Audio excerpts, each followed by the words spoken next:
بسم اللہ الرحمن الرحیم۔ السلام علیکم ورحمۃ اللہ وبرکاتہ۔ آج کی اس ویڈیو میں ہم آپ کو 5 ایسے بدترین گناہوں کے بارے میں بتائیں گے کہ جن کے کرنے سے انسان تباہ و برباد ہو جاتا ہے۔ ناظرین کرام، حضرت علی رضی اللہ تعالیٰ عنہ کے پاس ایک شخص آیا اور کہنے لگا، حضرت وہ کون سے ایسے بدترین گناہ ہیں جو انسان کے رزق کو ختم کر دیتے ہیں، اور یہ گناہ دنیا و آخرت میں انسان کو اس طرح ذلیل کرتے ہیں کہ انسان کا دنیا اور آخرت میں کوئی بھی مددگار نہیں رہتا۔ یہ سن کر حضرت علی رضی اللہ تعالیٰ عنہ نے فرمایا کہ اللہ کے رسول صلی اللہ علیہ وآلہ وسلم نے فرمایا، 5 گناہ ایسے ہیں جن کے کرنے سے انسان دنیا اور آخرت میں تباہ و برباد ہو جاتا ہے۔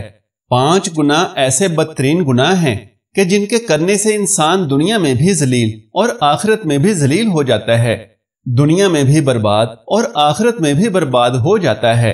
یہ گناہ کرنے والا شخص دنیا میں بے سکون ہو کر رہ جاتا ہے، بے آرام رہ جاتا ہے، سکون کا جنازہ نکل جاتا ہے، مشکلات عروج پر آ جاتی ہیں۔ یہ 5 گناہ ایسے خطرناک گناہ ہیں۔ حضرت علی رضی اللہ تعالیٰ عنہ نے فرمایا کہ اگر تم چاہتے ہو کہ اللہ کا خاص کرم تم پر برقرار رہے، اگر تم چاہتے ہو کہ رزق کی فراوانی ہو، کامیابی تمہارے قدم چومے، خوشحالی تمہارے قدم چومے، تو خدا را ان 5 گناہوں سے بچ کے رہنا۔ یہ خطرناک 5 گناہ کبھی بھی نہ کرنا۔ پوچھا گیا کہ حضرت وہ 5 گناہ کون سے ہیں؟ حضرت علی رضی اللہ تعالیٰ عنہ نے فرمایا، پہلا گناہ تو سود کھانا ہے، پہلا گناہ سود کا کاروبار کرنا ہے۔ فرمایا سود خور انسان دنیا میں بھی ذلیل اور آخرت میں بھی ذلیل، سود خور انسان دنیا میں بھی تباہ و برباد اور آخرت میں بھی تباہ و برباد۔ سود خور انسان کو کبھی بھی عزت نہیں ملتی، کبھی بھی سکون کی نیند نہیں سوتا۔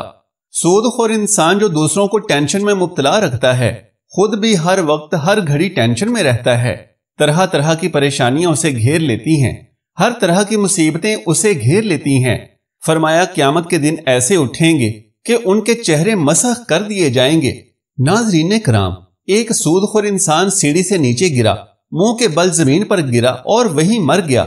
بیٹا کئی روز تک باپ کا غم مناتا رہا۔ ایک رات بیٹے نے باپ کو خواب میں دیکھا، دیکھ کر پوچھا، ابا تیرے ساتھ کیا معاملہ ہوا؟ سود خور ابا نے کہا، نہ پوچھ بیٹے، سیڑھی سے نیچے گرا تھا، بجائے زمین پر آنے کے سیدھا جہنم میں جا گرا۔ حضرت شیخ سعدی رحمت اللہ علیہ نے فرمایا، میں نیا مکان خرید رہا تھا، مکان کی تلاش میں تھا، اتنے میں ایک سود خور میرے پاس آیا اور مجھے کہنے لگا، یہ مکان خرید لو، یہ بہت عمدہ مکان ہے، اس میں کوئی عیب نہیں ہے، اچھا مکان ہے، میں آپ کا ہمسایہ ہوں، اسی محلے کا رہنے والا ہوں، آپ کا پڑوسی بن جاؤں گا، آپ کا ہمسایہ بن جاؤں گا۔ سود خور انسان مجھے کہنے لگا کہ آپ کا ہمسایہ بن جاؤں گا، میں اسی محلے کا رہنے والا ہوں، مکان بڑا ہی عمدہ ہے، اس میں کوئی عیب نہیں ہے۔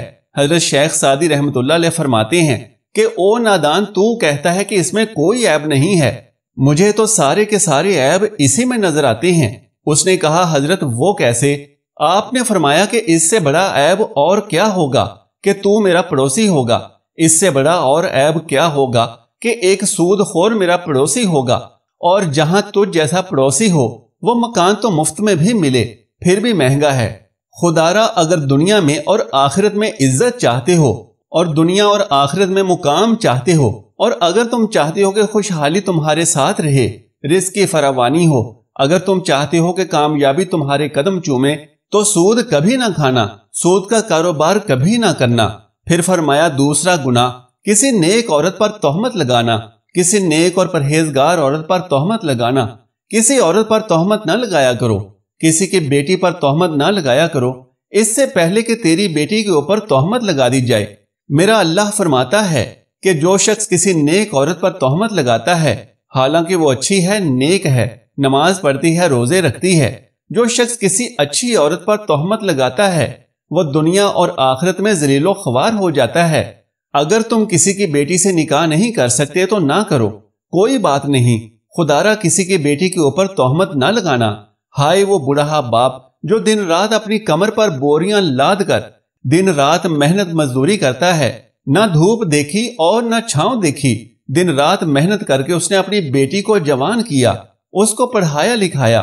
آج جب اس کی بیٹی جوان ہوئی تو محلے کے لوگوں نے، محلے کے نوجوانوں نے اس غریب بیٹی کو قبول ہی نہیں کیا، تہمت لگا کر اسے ٹھکرا دیا، شادی کرنا گوارا نہیں کیا، نکاح نہ کیا، اس لیے کہ ان کے پاس جہیز نہیں ہے۔ ایک تو تم نے نکاح نہیں کیا، دوسرا اوپر سے تہمت تو نہ لگاؤ۔ فرمایا اگر تم چاہتے ہو کہ دنیا اور آخرت میں تمہیں عزت ملے، مقام ملے، خوشحالی ملے، تو کسی نیک عورت پر تہمت نہ لگانا۔ تیسرا گناہ کسی کا مال ہڑپ کر جانا، خاص طور پر یتیموں کا مال ہڑپ کر جانا۔ یتیموں کے سروں پر شفقت بھرا ہاتھ رکھو، یتیموں کے سروں پر رحمت بھرا ہاتھ رکھو، کیونکہ جب کبھی آپ وفات پا جائیں تو آپ کی اولاد کے سر پر کوئی شفقت کا ہاتھ رکھنے والا ہو۔ فرمایا چوتھا گناہ اللہ تبارک و تعالیٰ کی ذات کے ساتھ کسی کو شریک ٹھہرانا، اللہ کے ساتھ کسی کو شریک سمجھنا۔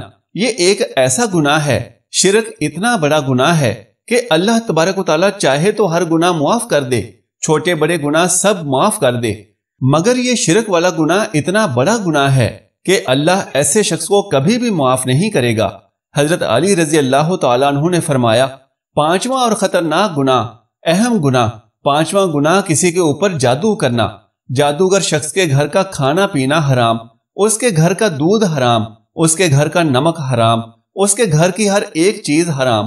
جو شخص کسی کے اوپر جادو کرتا ہے، جو کسی کو ذلیل کرنے کے لیے، کسی کو رسوا کرنے کے لیے، کسی کو تکلیف دینے کے لیے جو شخص کسی کے اوپر جادو کرتا ہے، تکلیف ایک ایسی چیز ہے جو گھومتی ہوئی پھرتی پھراتی ہوئی آخر کار اس شخص تک آ پہنچتی ہے جہاں سے یہ گئی تھی۔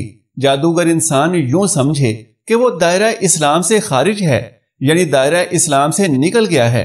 خدارا یہ خطرناک گناہ کبھی مت کرنا۔ فرمایا یہ 5 گناہ ایسے گناہ ہیں کہ جن کے کرنے سے اللہ تبارک و تعالیٰ سخت ناراض ہوتا ہے۔ اگر آپ چاہتے ہو کہ اللہ تبارک و تعالیٰ کا کرم آپ کے اوپر برقرار رہے، اللہ کا خاص کرم تمہارے اوپر ہر وقت برقرار رہے، تو یہ 5 گناہ کبھی نہ کرنا۔ تو ان گناہوں سے پرہیز کرنا، ان گناہوں سے بچے رہنا، تمہیں دنیا میں بھی عزت ملے گی، دنیا میں بھی مقام ملے گا، تم دنیا میں بھی کامیاب ہو جاؤ گے اور آخرت میں بھی کامیاب ہو جاؤ گے۔ اللہ تبارک و تعالیٰ سے دعا ہے کہ اس ویڈیو میں بیان کیے گئے 5 گناہوں سے محفوظ و مامون فرما کر ہمیں نیکی اور خیر و عافیت کے راستے پر چلنے کی طاقت و توفیق مرحمت فرمائے۔ میرا سنانا اور آپ کا سننا قبول و منظور فرمائے، آمین یا رب العالمین۔ محترم ناظرین، اللہ تبارک و تعالیٰ کے 99 ناموں میں سے کوئی بھی ایک پیارا سا نام نیچے کومنٹ باکس میں تحریر فرما کر نیکی کا ذریعہ بنا لیجئے۔ میری اس ویڈیو کو لائک اور شیئر کر دیجئے اور میرے اسلامی و اصلاحی چینل کو سبسکرائب کر لیجئے۔ جزاک اللہ خیرن کثیرا۔ اللہ ہم سب کا حامی و ناصر ہو۔